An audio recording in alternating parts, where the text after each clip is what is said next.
ایک مدت سے میری ماں نہیں سوئی تابش، میں نے ایک بار کہا تھا مجھے ڈر لگتا ہے۔ بسم اللہ الرحمن الرحیم۔ السلام علیکم ناظرین، آپ سے مخاطب ہے مظہر اقبال طالب۔ آپ دیکھ رہے ہیں سندر ٹی وی 12 کی خصوصی پیشکش، پیارا پیارا ماہ رمضان، سال کا مہینہ عالی شان۔ سماعت کیجئے حضور پر نور صلی اللہ علیہ وآلہ وسلم کا فرمان ذی شان۔ ایک دفعہ حضور علیہ الصلوۃ والسلام نے صحابہ کرام سے فرمایا کہ آپ ممبر کے قریب ہو جائیں۔ صحابہ کرام کہتے ہیں کہ ہم نے حضور کا حکم سر آنکھوں پر رکھ کر ہم ممبر کے قریب ہو گئے، تو حضور صلی اللہ علیہ وآلہ وسلم نے جب ممبر کے پہلے درجہ پر قدم رکھا تو فرمایا آمین، جب دوسرے درجہ پر قدم رکھا تو فرمایا آمین، اور اسی طرح جب تیسرے سٹیپ پر قدم رکھا تو پھر بھی فرمایا آمین۔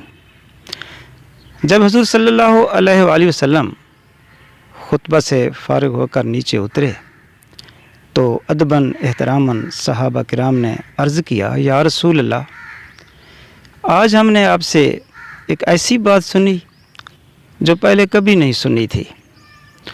تو حضور علیہ الصلوۃ والسلام نے فرمایا، اس وقت میرے سامنے جبرائیل علیہ السلام آئے تھے، اور جب میں نے ممبر کے پہلے درجہ پر قدم رکھا تو انہوں نے کہا، ہلاک ہو وہ شخص جس نے رمضان کا مبارک مہینہ پایا پھر بھی اس کی بخشش نہ ہوئی۔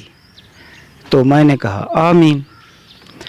جب میں نے دوسرے سٹیپ پر قدم رکھا تو جبرائیل امین نے کہا، ہلاک ہو وہ شخص جس کے سامنے حضور صلی اللہ علیہ وآلہ وسلم کا ذکر ہو اور وہ درود نہ بھیجے۔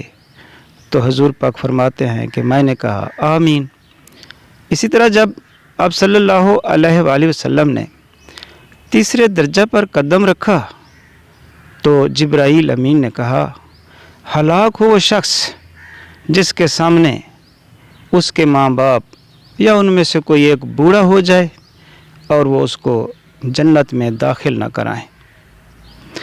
مطلب یہ ہے کہ 3 باتوں کا ہم نے خصوصی خیال رکھنا ہے۔ نمبر 1 تو ماہ رمضان کے ہمیں روزے رکھنے چاہیے تاکہ ہماری بخشش کا سامان پیدا ہو۔ دوسری بات یہ ہے کہ جب آقا نامدار حضور صلی اللہ علیہ وآلہ وسلم کا نام اقدس آئے تو ہمیں درود پاک پڑھنا چاہیے تاکہ ہمارے گناہ معاف ہو جائیں۔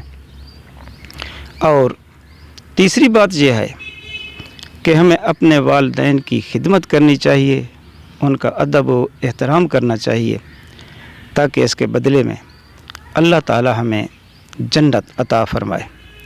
سب سے بڑی عبادت ماں باپ کی ہے خدمت، سب سے بڑی سعادت ماں باپ کی ہے خدمت۔ والدین اللہ تعالیٰ کا دیا ہوا نایاب تحفہ ہیں، وہ ہمیں دنیا میں رہنے کے قابل بناتے ہیں، انگلی پکڑ کر ہمیں چلنا سکھاتے ہیں، اٹھنا بیٹھنا کھانا پینا سکھاتے ہیں، وہ ہماری تمام ضروریات کا خیال رکھتے ہیں، اور اپنے لباس سے ہمیں اچھا لباس پہناتے ہیں، اپنے کھانے سے ہمیں اچھا کھانا کھلاتے ہیں۔ موسم سرما میں، سخت سردیوں میں خود تو گیلے بستر پر سوتے ہیں لیکن ہمیں خشک اور گرم بستر عنایت کرتے ہیں۔ یقیناً والدین انمول نعمت ہیں۔ ماں باپ کے نرم الفاظ ٹھنڈی پھوہار کی طرح ہمارے دل کو تراوت دیتے ہیں۔ یہ ماں باپ کا مشفقانہ لہجہ ہوتا ہے جس سے ہمارا دل بھر جاتا ہے۔ ماں لوری دیتی ہے اور ہمیں میٹھی نیند سلاتی ہے۔ یہ باپ کی شفقت ہے، شفقت پدری ہے جو اپنے ناتواں کندھے پر ہمیں اٹھا کر صحن کا چکر لگواتی ہے۔ سامعین، ہم خوش ہیں تو ہمارے والدین خوش ہیں، ہم اداس ہیں تو ہمارے والدین اداس ہیں، چوٹ ہمیں لگتی ہے، درد وہ محسوس کرتے ہیں، بیمار ہم ہوتے ہیں، بے قرار وہ ہوتے ہیں۔ سکول سے یا کہیں سے جب ہم واپس آتے ہیں تو ماں کی ممتا پکار کر کہتی ہے بسم اللہ، جی آیا نو سریکی میں آ گئے میرا لال۔ ہمیں ذرا سی ہلکی سی کوئی آنچ بھی آ جائے تو ماں کی زبان پر بے اختیار آتا ہے صدقے تھی بھی ماں۔ کیسا خوبصورت سریکی کا جملہ ہے۔ اسی طرح اگر ہم پردیس جا رہے ہوں تو ماں ایک منفرد دعا دیتی ہے، کہتی ہے بیٹا جت پیر ہووی ات خیر ہووی۔ المختصر وہ ماں باپ جو ہمیں اس ناز و نعم سے پالتے ہیں، بھائی ہمارا بھی تو فرض بنتا ہے کہ ہم ان کا دل سے ادب و احترام کریں۔ کبھی ہم بھی تو ان کے قدموں کی خاک کو اپنی آنکھوں کا سرما بنا لیں، کبھی ہم بھی تو نرمی سے کوئی ایسا لفظ کہہ دیں کہ جس سے ان کا کلیجہ ٹھنڈا ہو جائے۔ وہ ہمارے ماں باپ جو ہمیں کبھی میری جان، میرا بیٹا، میرا لال، میرا چاند، میری آنکھوں کا تارا کہہ کر پکارتے ہیں، تو ہمارا بھی تو فرض بنتا ہے کہ ہم بھی انہیں اچھے اچھے القابات سے نوازیں، ان کی قدم بوسی کریں کہ ان کے دل کو ٹھنڈک پہنچے اور ان کا مان سلامت رہے۔ ویسے اسلامی تعلیمات کا خلاصہ بھی تو یہی ہے نا کہ جنت ماؤں کے قدموں تلے ہے، اور والدین کی رضا میں رب کی رضا ہے، اور والدین کی ناراضی میں رب کی ناراضی ہے۔ دیکھیں جی، میرا ایک بیٹا کاشف مظہر اسلام آباد میں زیر تعلیم ہے۔ ایک دفعہ اس نے فیس بک پر پروفائل پکچر اپڈیٹ کی تو میں نے کمنٹ کرنا چاہا۔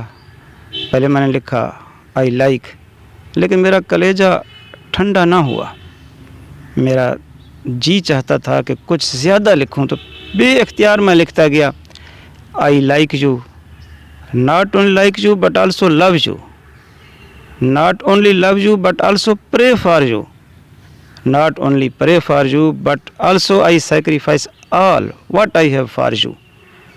یعنی دیکھیں، پہلے میں نے لکھا کہ میں آپ کو پسند کرتا ہوں، پھر میں نے کہا جی یہ تو نامکمل بات ہے، یہ دوسرے بھی ایسا کہتے ہیں، میں آپ کو پسند کرتا ہوں، پسند ہی نہیں کرتا بلکہ محبت کرتا ہوں، پیار کرتا ہوں، صرف پیار ہی نہیں بلکہ دعائیں بھی دیتا ہوں۔ پھر بھی مجھے خیال آیا کہ کب اشک بہانے سے کٹی ہے شب ہجراں، کب کوئی بلا صرف دعاؤں سے ٹلی ہے۔ بھئی دعاؤں سے کیا کام چلتا ہے کسی کی مشکل دور کرنے کے لیے؟ کچھ نہ کچھ خرچ بھی کرنا پڑتا ہے۔ تو سامعین، حضرت سلیمان علیہ السلام کے زمانے کی ایک بات ہے کہ ایک مرد صالح تھا، اس کے بیٹے نے شراب پی لی، باپ نے اسے ڈانٹا تو بیٹا غصے میں آ گیا، نشے کی حالت میں تھا۔ بیٹے نے اس زور سے باپ کو تماچا مارا کہ باپ کی آنکھ نکل پڑی۔ جب بیٹے کو ہوش آیا، اسے ندامت ہوئی، پچھتاوا ہوا، تو پھر اس نے اپنا ہاتھ کاٹ ڈالا۔ جب باپ نے دیکھا تو زار و قطار رویا اور اس نے تاریخی جملہ کہا، اس نے کہا کاش میری 1000 آنکھیں ہوتیں اور وہ ایک ایک کر کے نکل پڑتی، میں خوش ہوتا، لیکن بیٹا تو اپنا ہاتھ نہ کاٹتا۔ وہ دونوں باپ بیٹا حضرت سلیمان علیہ السلام کے پاس حاضر خدمت ہوئے۔